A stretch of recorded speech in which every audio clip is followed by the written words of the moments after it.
guys, yes, we do have the Ironclad FAQ, finally. I was expecting it last week, it was about a week behind. Just very quickly, obviously there's still no word on 3.2, 3.2 or 0.1a yet. We're still waiting to hear something about that. But let's jump into the QA for the Ironclad. Let's answer some of those questions because I think some people have held off buying it because they're worried about things like the retractable roof and stuff. So let's find out exactly what it has or doesn't have. And very quickly, just before we jump in, I'll jump into the Discord just in case John wants to jump in while we're recording. Alright, so what ships are the main competitors of the Iron and Ironclad Assault? For example, how does it compare with the Crusader Hercules? It seems better in every aspect, well, except the fact it flies like a brick. The Anvil, Liberator, and Crusader Hercules are the Ironclad's closest competitors. The Liberator is this dedicated vehicle transport, so naturally it excels at that, although its cargo remains relatively exposed. The C2 and M2 are the closest on paper competitors, providing enclosed cargo capacity and the options for multiple turrets. However, the Ironclad Assault beats the latter, while the base Ironclad beats the former in cargo capacity. So, Ironclad Assault beats the latter, which provides enclosed cargo capacity and the option for multiple turrets, while the Ironclad beats the former in the cargo capacity. Right, so that's important. Can the Ironclad be used as a mini carrier, and what is the biggest ship that it can fit on the retractable roof or through the retractable roof? It can, however, the cargo bay is designed for cargo metrics, so it doesn't conform to standardized hangar dimensions, with the current maximum dimensions being 40 by 21 by 7.5. Bear in mind, the roof does not retract over the full volume, limiting the maximum length. Of course, this may change during production. So what they're saying is basically there's a little bit on each side that it does obviously retract the full length. Will the Ironclad Assault have a retracting roof like the base version? Yes, retracting roof is a shared element between the two versions. However, the tractor beam setup is removed, so utility is significantly compromised in the Assault version. With either version have strong VTOL thrusts to assist atmospheric flight. Both versions have identical thrust layout, including integrated vertical thrust underneath. But it will still fly like a brick. Is there an armory in the Assault? An armory isn't shown in the Assault cutaway, but during production we'll be looking for the best place to put one. Likely in the front central area where the secure storage is on the base, the Ironclad base. The Ironclad Assault has a repair bay, and as a installed feature, is the bay going to be able to repair more than just vehicles? For example, could it repair ship components as well? Yes. Oh, interesting. Repair facilities are not restricted by type, but more by volume and resources. We'll discuss repairing and crafting in a more detailed in the future. Okay. It is a topic more expansive than this Q&A. Meaning we're still yet to flush it all out. And how will the self-destruct feature work with the Ironclad? Can I initiate self-destruct in the command module and detach to fly away, or will the command module also be in self-destruct mode?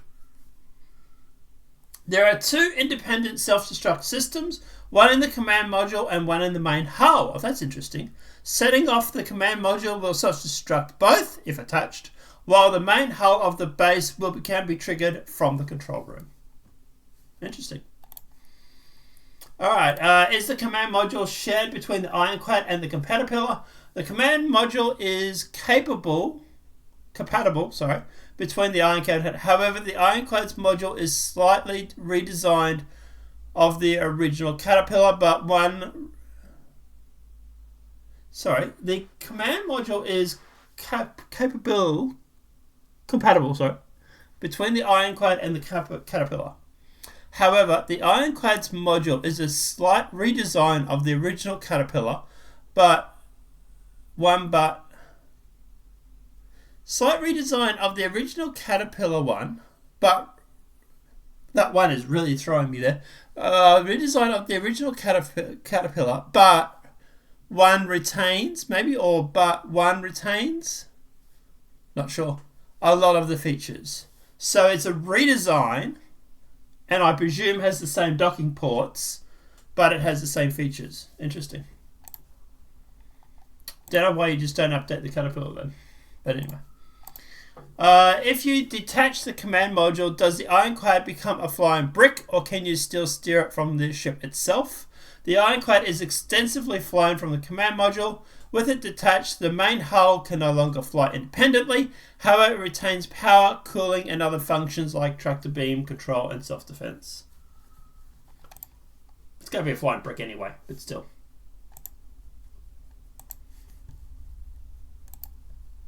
How will the insurance handle the detaching of the command module and loss of the main ship? We're currently working on how insurance will work with the Ironclad. We'll talk more on the subject closer to the ship's flyable release. Will the command module have a quantum drive? Yes, there'll be a quantum drive aboard the command module to facilitate independent quantum travel. Is the ship heavy armor actually heavy? How does it represent in-game as armor? Is anything yet in the mechanics? Relative to other ships of its size, it is heavily armored, and that implementation will be appropriate to the mechanics in place of the time of launch. Is the interior turret a tractor beam or a defense turret? The interior at the rear of the cargo bay is a defense turret. So, pew pew. Does the assault have tractor beams? Sorry. They're listed for the base, but not for the assault. No, the assault trades all of its tractor beams for more firepower. If you wish to tractor items around on board the assault, you should either bring an FPS tractor item or a tractor capable ship. Be interesting if you could actually remove some of the turrets and swap off the weapons to be like tractor beams or to be weapons.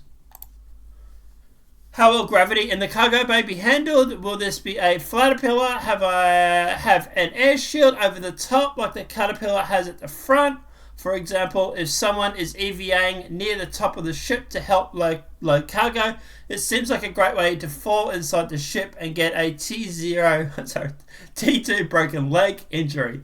Sounds like a drag design feature. There is no air shield at the top of the cargo bay. Oh, that's interesting. Once opened, it vents to void of space, and care must be taken in the scenarios listed. So yeah, when you basically enter the ship's dimensions, that will be obviously when the gravity will kick in and you'll probably fall down.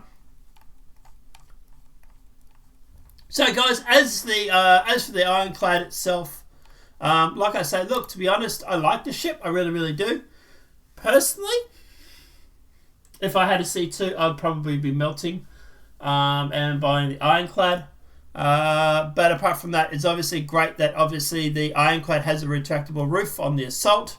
That was the big question that everybody was asking.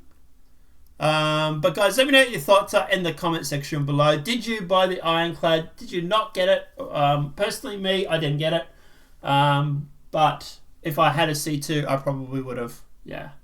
Let me know what your thoughts are in the comment section below. Obviously, the video has been helpful. Please smack that like button. If you're new to the channel, welcome and subscribe. Apart from that, guys, we'll see you in the next demonetized video from YouTube. Have a great night and enjoy.